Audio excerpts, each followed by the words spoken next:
Hello student, तो last time हमने discuss किया हुआ था हुप्स एक्सपेरिमेंट के बारे में। अभी हम देखेंगे ह्यूमिडिटी के बारे में, सैचुरेशन, अनसैचुरेशन, ड्यू पॉइंट, ये ह्यूमिडिटी से रिलेटेड चीजें हम लोग पढ़ेंगे। रियलिटी में अगर देखा जाए तो ये बहुत बड़ी टॉपिक है, इसको इतना आसानी से नहीं समझा जा सकता है। ये पूरा जो मेट्रोलॉजी डिपार्टमेंट है, जो वेदर कंडीशन को जानना, ये सारी चीजें इन्हीं चीजों पर डिपेंड करती है। ह्यूमिडिटी, ठीक है, due point, absolute, relative humidity, इन्हीं सब चीजों पे डिपेंड करती हैं। लेकिन आपके सिलेबस में ये चीज है तो मैंने इसको बताने की कोशिश करूंगा। इसलिए मैंने क्या किया है भाई, इसके बारे में थोड़ा थोड़ा लिख दिया है ताकि आपको चीजें समझ में आ जाए, ठीक है। और इसको आगे चलकर हम लोग क्या पढ़ेंगे, जब थर्मोडायनेमिक्स पढ़ेंगे 12th में, तब इसके बारे में मैं पूरा डिटेल में जाऊंगा। 2 घंटे कम से कम इसी के बारे में बताऊंगा, तब आपको पूरा क्लियर होगा। अभी तो जस्ट आपको 5-7 मिनट के अंदर इन सब चीजों को समझना है, और उतना आता भी है आपके एग्जाम में। तो सबसे पहली बात, ह्यूमिडिटी होती क्या है यार? तो ह्यूमिडिटी मतलब मॉइस्चर। अब ये मॉइस्चर क्या होता है भाई? तो आप जानते होंगे कि पूरा अगर दुनिया में देखा जाए तो लगभग 73% ऑफ वाटर है, ठीक है। 73% जो है वो वाटर से भरा हुआ है। तो वाटर जो है इवोपरेट होता है। इवोपरेट मतलब भाई नेचुरली क्या होता है, वो जो है वेपर बनता रहता है, ठीक है। 100 डिग्री नहीं पहुंचता, लेकिन वैसे भी उस ऊपर वाली जो लेयर होती है वो क्या होती है, इवेपोरेट करती रहती है। और जब वेपर होता है उसका जाहिर सी बात है टेम्परेचर जो रहेगा भाई वो 100 डिग्री सेल्सियस रहेगा। तो अब ये जो आपका जो एटमॉस्फेयर है, इसके अंदर बहुत डिफरेंट गैसेस हैं। सबसे ज्यादा भाई कौन है? नाइट्रोजन, उसके बाद ऑक्सीजन। यही दोनों मिलकर समझ लो 99% है, बाकी 1% में सारी गैसेस हैं। तो यही दोनों गैसेस हैं, नाइट्रोजन और ऑक्सीजन, और ये भारी गैसेस होती है, याद रखना। और इन्हीं गैसेस को हम लोग क्या है भाई, ड्राई एयर बोलते हैं। तो जो कभी भी ड्राई एयर नाम है, लेकिन याद रखना ड्राई एयर ज्यादा वजन होता है, उसकी डेंसिटी ज्यादा होती है। मैं आपको समझाने के लिए बता रहा हूं कि ड्राई एयर की डेंसिटी ज्यादा होती है, और जो पानी वेपराइज करके हवा में जाता है वो उसकी जो डेंसिटी होती है वो है कम होती है, क्योंकि वो पानी होता है H2O और वो लोग नाइट्रोजन होते हैं। तो यहां पर हाइड्रोजन और ऑक्सीजन है, और वो क्या होते हैं भाई, नाइट्रोजन होता है। तो नाइट्रोजन क्या है, वो ज्यादा वजन है, ठीक है।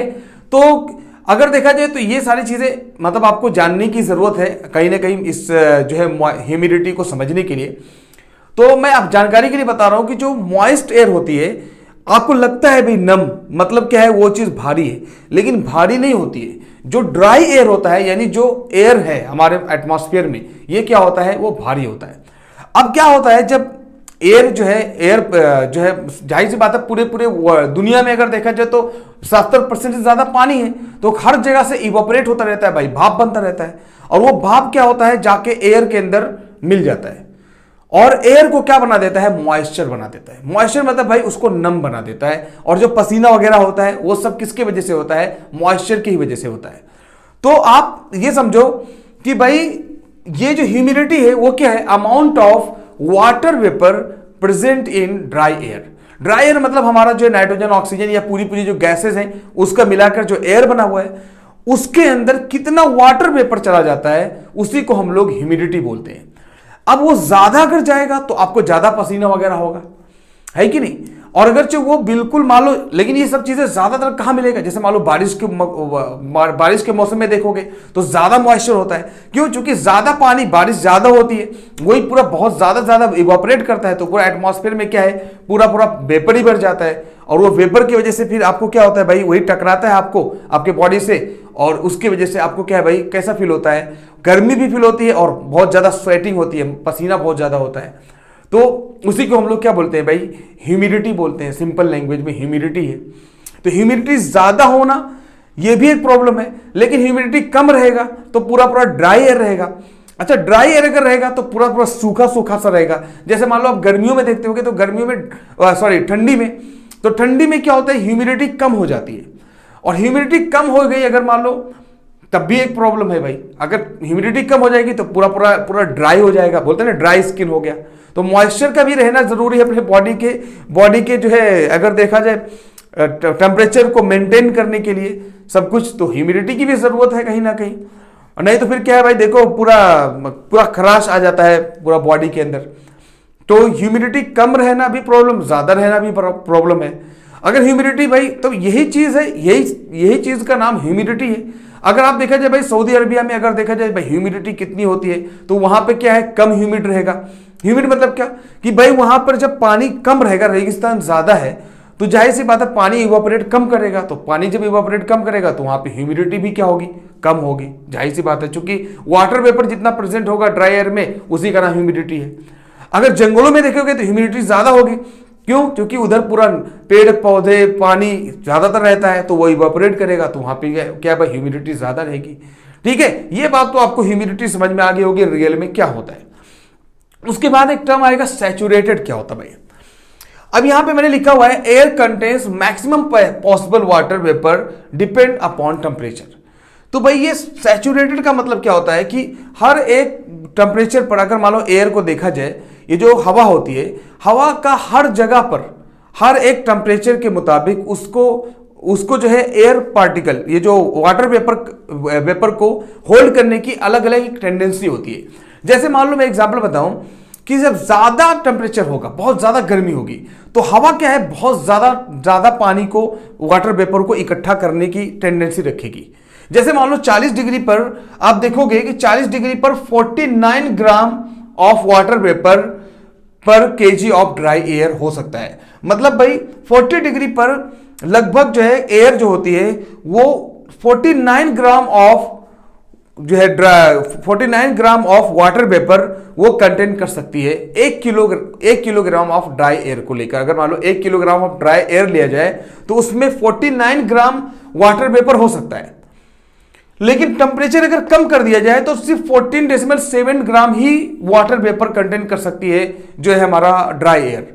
तो ड्राई एयर ऐसा नहीं है कि मतलब आप गर्मी बढ़ाते जाओ या जो है तो वाटर वेपर क्या है भाई पूरा पूरा वो कंटेन होता जाएगा। कुदरत का करिश्मा देखो यार, कुदरत ने क्या किया, एक लिमिट लगा दिया है कि भाई कितने टेम्परेचर पर कितना वाटर वेपर जो है होल्ड हो सकता है एटमॉस्फेयर में, लिमिट लगा दिया है। अगर वो लिमिट ना लगाता तो फिर पूरा समंदर का वाटर वेपर क्या होता भाई, पूरा वाटर वेपर वेपराइज हो जाता और सब हवा में चला जाता। उसके बाद ना बारिश होती ना कुछ। लेकिन याद रखना इसी की वजह से बारिश है, क्यों? क्योंकि कुदरत ने क्या किया, लिमिट लगा दिया। तो लिमिट लगाने की वजह से भाई कि 40 डिग्री पर अगर देखा जाए, कहीं 40 डिग्री टेम्परेचर है कहीं पर, तो वहां पे क्या होगा, 49 ग्राम ऑफ वाटर वेपर ही क्या है भाई, 49 ग्राम ऑफ वाटर वेपर ही जो है ड्राई एयर जो है उसको कंटेन कर पाएगी। उससे ज्यादा जैसे होगा वो पूरा ड्रॉपलेट के फॉर्म में गिर जाएगा, जिसको हम लोग ड्यू पॉइंट बोलते हैं। यही है ड्यू पॉइंट। तो आप देखते हो कि ड्यू पॉइंट मतलब क्या भाई कि जब अगर ज्यादा मान लो लिमिट है, हमारी एक लिमिट है कि मुझे इतना ही क्या है भाई, मैं इतना ही होल्ड कर सकता हूं जो है वाटर वेपर को, और जैसे उससे ज्यादा 49 से 50 ग्राम होगा तो क्या करेगा भाई, अगर मान लो टेम्परेचर 49 है तो क्या काम करेगा, 1 ग्राम जो है वो वाटर ड्रॉपलेट के फॉर्म में गिर जाएगा, हो सकता है बारिश के फॉर्म में गिर जाए। तो जो बारिश वगैरह होती है ये इसी की वजह से होती है कि जब टेम्परेचर के जो जितना एक लिमिट है उस लिमिट से जब ज्यादा आप जो है ड्राई वाटर वेपर को अगर आप वाटर वेपर अगर आ जाता है एटमॉस्फेयर के अंदर तो वो क्या हो जाता है भाई, तो बारिश होना शुरू हो जाती है। मतलब वो क्या है भाई, वो पूरा जो वाटर जो होता है वो ड्रॉपलेट के फॉर्म में गिर जाता है। और वही सेम कहानी क्या है भाई, ठंडी में क्या होता है फिर सर, ठंडी में तो गर्मी भी बहुत ज्यादा नहीं होती है, टेम्परेचर ज्यादा नहीं होता बेटा। ठंडी में प्रॉब्लम यही है कि टेम्परेचर कम होता है। जब टेम्परेचर बहुत कम हो जाएगा, मान लो जो है टेम्परेचर पहुंच गया भाई जो है 7 डिग्री सेल्सियस, तो 7 डिग्री सेल्सियस होगा तो भाई उसके अंदर जो वाटर वेपर को जो है होल्ड करने की टेंडेंसी और कम हो जाएगी। तो जब होल्ड करने की टेंडेंसी और कम हो जाएगी तो जो वाटर वेपर थोड़ा सा भी वेपराइज होगा तो वो जमीन पर फौरन गिर जाएगा। तो वही है फॉग का रूप जो लेता है, फॉग या ड्यू पॉइंट आपने देखा होगा। तो ये उसी का एग्जांपल है। ड्यू जब बहुत ज्यादा पड़ने लगता है, फॉग बहुत ज्यादा पड़ता है, उसका वजह क्या है, क्योंकि टेम्परेचर कम होने की वजह से उसके अंदर होल्ड करने की टेंडेंसी ही कम हो जाती है, वाटर वेपर होल्ड ही नहीं कर पाता है। और इसीलिए देखते हो कि ड्राई भी बहुत ज्यादा, स्किन पूरी ड्राई हो जाती है, सब कुछ ड्राई हो जाता है। तो ड्राई इसलिए हो जाता है क्योंकि वाटर वेपर होता ही नहीं एटमॉस्फेयर के अंदर, जो जैसे ऊपर उठता है टेम्परेचर कम होने की वजह से पूरा नीचे गिर जाता है। तो ये बात आपको शायद समझ में आ गया होगा कि भाई ये जो सैचुरेटेड होता है ये air contain maximum possible water, ठीक है। तो मैक्सिमम पॉसिबल वाटर जो है, अगर जो हमारा एयर जो है वो कितना, ड्राई एयर की बात कर रहा हूं, ये मैक्सिमम पॉसिबल वाटर कितना कंटेन कर सकता है, उसी का नाम सैचुरेटेड है। अब अगर अनसैचुरेटेड की बात करो तो उसके मतलब vapour contain in air less than maximum limit. तो अगर मैक्सिमम जितना जो लिमिट है उतना, अगर मान लो हमारा 49 ग्राम ऑफ वाटर है 40 डिग्री पे, तो अगर इतना डायरेक्ट वेपर आ गया तो उसको हम लोग क्या बोलेंगे, जो सैचुरेटेड बोलेंगे। लेकिन अगर उससे कम है, कभी ऐसा भी हो सकता है कि 40 डिग्री पे मान लो आपको 40 डिग्री पे 49 ग्राम रख सकता है वाटर वेपर, लेकिन अगर देखा जाए कि एटमॉस्फेयर में पता चला 20 ग्राम जो है वाटर वेपर मौजूद है, तो भाई उसको हम लोग अनसैचुरेटेड बोलेंगे, तो कोई दिक्कत ही नहीं है। तो उसको हम लोग क्या बोलेंगे, अनसैचुरेटेड वेपर। तो अनसैचुरेटेड मतलब क्या है, मैक्सिमम लिमिट से कम रहे, जो है समझ लो लिमिट है ज्यादा से ज्यादा उससे कम रहेगा तो उसको अनसैचुरेटेड बोलेंगे। अब यहीं से मैंने आपको समझा ही दिया कि ड्यू पॉइंट का कॉन्सेप्ट यहीं से आता है कि dew point due to temperature fall limit क्या होती भाई, डिक्रीज हो जाती है। जैसे मान लो मैं यहां पे ऐसे लिखा हुआ है समझाने के लिए, यहां पे स्टार लगाया कुछ समझने के लिए। मान लो अभी जस्ट टेम्परेचर दिन है, तो मान लो टेम्परेचर है अभी एग्जांपल के लिए 30 डिग्री सेल्सियस, और 30 डिग्री सेल्सियस पे मान लो जो है वाटर वेपर जो है मौजूद है एटमॉस्फेयर में, वो ज्यादा होल्ड कर सकता है मान लो 30 gram of water. 30 gram of water अगर मान लो 30 डिग्री पे जो है कोई वाटर वेपर जो एयर जो है 30 ग्राम ऑफ वाटर वेपर को होल्ड कर सकता है। अब जैसे जैसे रात होगी भाई, सूरज गया तो टेम्परेचर फौरन रिड्यूस हो जाएगा। तो रात होती है तो टेम्परेचर रिड्यूस हो जाता है। तो जैसे टेम्परेचर रिड्यूस होता है, मान लो टेम्परेचर रिड्यूस हो गया भाई 30 डिग्री से डायरेक्ट 15 डिग्री आ गया रात में, तो वाटर वेपर तो पहले से मौजूद है एटमॉस्फेयर में, वाटर वेपर तो पहले से मौजूद है, वो तो कहीं गया नहीं, लेकिन टेम्परेचर आपने रिड्यूस कर दिया। तो टेम्परेचर रिड्यूस करने की वजह से उसकी लिमिट भी तो डिक्रीज हो जाएगी। देखो टेम्परेचर रिड्यूस करोगे तो होल्ड करने की लिमिट भी तो डिक्रीज हो जाएगी। तो होल्ड करने की लिमिट मान लो डिक्रीज हो गई, आपने भाई 15 डिग्री सेल्सियस टेम्परेचर हो गया, तो होल्ड करने की लिमिट मान लो 15 ग्राम ही हो गई।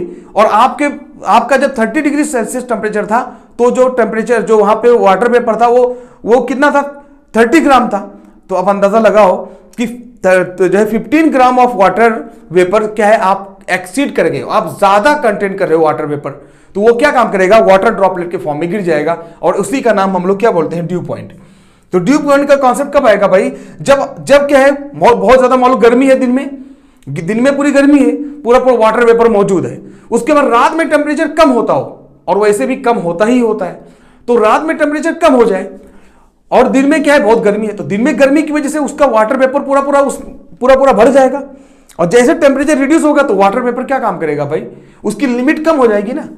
तो लिमिट कम होने की वजह से जितना उसके पास होल्ड करने की टेंडेंसी रहेगी उतना होल्ड करेगा, बाकी क्या काम करेगा, उसको ड्यू बना के नीचे गिरा देगा। और यही चीज किससे रिलेटेड है भाई, रिलेटिव ह्यूमिडिटी से। तो रिलेटिव ह्यूमिडिटी बताता है how much water vapour in air compare to how much it can hold.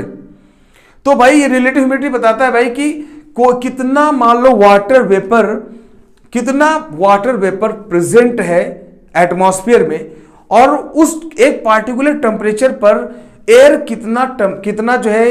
कितना एयर को, कितना वाटर वेपर को होल्ड करने की टेंडेंसी रखती है। अब रिलेटिव ह्यूमिडिटी क्या है भाई, कि सीधा सीधा वही बात मैंने आपको ये पूरा यहां पे कहानी बता दी कि भाई मान लो लिमिट थी, मान लो रात के में ड्यू कैसे पड़ा, क्योंकि लिमिट थी कि भाई जो है 15 ग्राम मैं रख सकता हूं, लिमिट है भाई कि 15 ग्राम ऑफ वाटर में रख सकता हूं भाई जो है एक पार्टिकुलर टेम्परेचर पर। अचानक टेम्परेचर जब फॉल हो जाएगा तो जो लिमिट है वो कम हो जाएगी ना, तो जो बचा रह जाएगा वो क्या बन जाएगा, वो ड्यू पॉइंट बन जाएगा। और इसी ड्यू पॉइंट को हम लोग क्या बोलते हैं, सैचुरेशन पॉइंट, और इसी का नाम हम लोग बोलते हैं रिलेटिव ह्यूमिडिटी। तो रिलेटिव ह्यूमिडिटी क्या है भाई, कि कितना वाटर वेपर किसी भी एटमॉस्फेयर में कितना वाटर वेपर है, कंपेयर करना कि कितना ये टेम्परेचर, कितना एक पार्टिकुलर टेम्परेचर पर होल्ड कर सकता है। जैसे एग्जांपल के लिए एक 40 डिग्री पर अगर मान लो 49 ग्राम ऑफ वाटर वेपर जो है कोई भी 49 डिग्री सेल्सियस पर अगर मान लो 49 gram of water vapour hold कर सकता है, तो ये दिखाएगा भाई कि कितना अमाउंट ऑफ वाटर वेपर एक टेम्परेचर पर, पार्टिकुलर एक टेम्परेचर पर कोई भी जो है ड्राई एयर वो कितना वाटर वेपर को होल्ड कर सकता है। तो इसी का नाम रिलेटिव ह्यूमिडिटी है। तो अगर से मान लो रिलेटिव ह्यूमिडिटी 100% कर दो, तो उसका मतलब ये है कि भाई जितना उसकी लिमिट थी किसी वाटर वेपर की, मान लो हमारा जो है ड्राई एयर है, तो ड्राई एयर की जो जितनी लिमिट है आखिरी, उस लिमिट को पूरा कंप्लीट कर दो। मतलब हमारा लिमिट है भाई 49 ग्राम, और 49 ग्राम ऑफ वाटर वेपर अगर दे दो तो उसको हम लोग बोलेंगे 100% रिलेटिविटी, 100% रिलेटिव ह्यूमिडिटी। मतलब जितना उसकी टेंडेंसी थी, जितना उसकी लिमिट थी, आपने पूरा पूरा मॉइस्चर उसको दे दिया। ठीक है, पूरा जो भी जरूरत जितना था लास्ट उसको आपने दे दिया। तो जब आप उसको पूरा दे दोगे तो रिलेटिव ह्यूमिडिटी जो है 100% हो जाएगी। तो अब वो होगा क्या भाई, वो बारिश का रूप हो सकता है, उससे फॉग भी पड़ सकता है, उससे ड्यू पॉइंट भी हो सकता है, ठीक है, ओस भी पड़ सकती है। तो ये सारी सिचुएशन हो सकती है। पानी क्या है, पूरा मॉइस्चर क्या बन जाएगा, एक कंडेंस होकर समझ लो एक वाटर फॉर्म में, ड्रॉपलेट फॉर्म में हो जाएगा। अगर ह्यूमिडिटी क्या है भाई, अगर रिलेटिव ह्यूमिडिटी मान लो, ये परसेंटेज में आता है हमेशा रिलेटिव ह्यूमिडिटी। अगर रिलेटिव ह्यूमिडिटी मान लो जो है 20 डिग्री है, जैसे सऊदी अरबिया में आप चेक करोगे कि रिलेटिव ह्यूमिडिटी कितना दिखाएगा, 20 डिग्री। तो 20 डिग्री क्यों दिखा रहा है भाई, क्योंकि वहां पर ज्यादा वाटर वेपर है ही नहीं।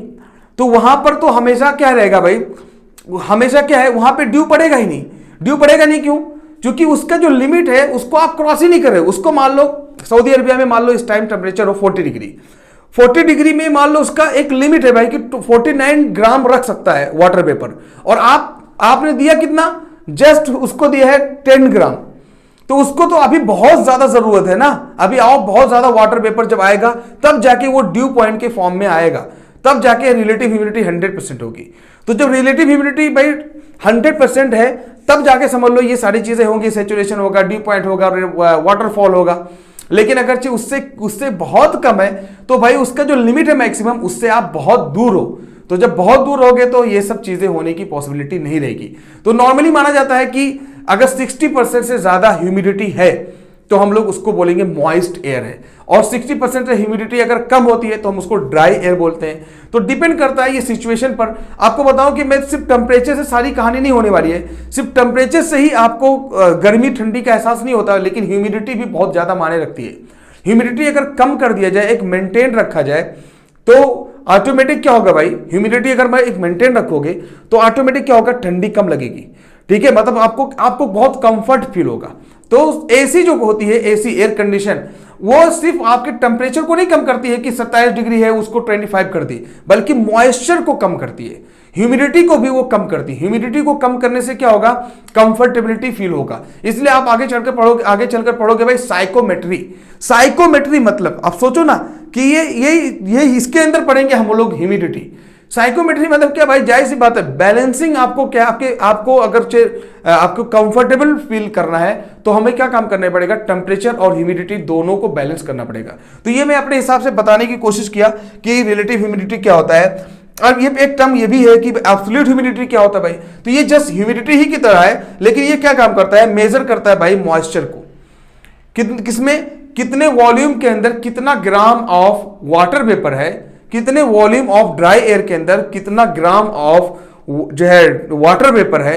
That is nothing but absolute humidity. तो एब्सोल्यूट ह्यूमिडिटी क्या है, it measure actual amount of moisture in air regardless of temperature. मतलब टेम्परेचर का इसमें कोई लेना देना नहीं होता है, टेम्परेचर को हटा देते हैं। हालांकि टेम्परेचर को बिना हटाए टेम्परेचर को आपको शामिल करना होगा, क्योंकि टेम्परेचर बहुत मायने रखेगा। अलग अलग टेम्परेचर पर अलग अलग जो है कैपेसिटी होती है वाटर वेपर को होल्ड करने की। टेम्परेचर ज्यादा रहेगा तो ज्यादा amount of water vapour hold कर सकता है जो है अपना एटमॉस्फेयर या ड्राई एयर, ठीक है, वाटर वेपर को। तो ऐसे मैंने बताने की कोशिश की। आपको जो समझ में आया होगा तो ओके है, नहीं समझ में आया होगा तो प्लीज कमेंट करना, उसको मैं फिर से बता दूंगा। और थोड़ा सा सब्र कर लो, तो आपको जब 12th स्टैंडर्ड में जाओगे तो सारी चीजें मैंने आपको पूरा डिटेल में इसको 2-3 घंटे बताऊंगा। इससे पीछे बहुत कुछ कहानी है, उसको बताना बाकी था। कैसे बताओ यार, क्योंकि छोटी सी टॉपिक है तो इसको बहुत ज्यादा डिटेल में नहीं लिखे जा सकते हैं। थैंक यू वेरी मच, आगे बात करेंगे बाकी सब।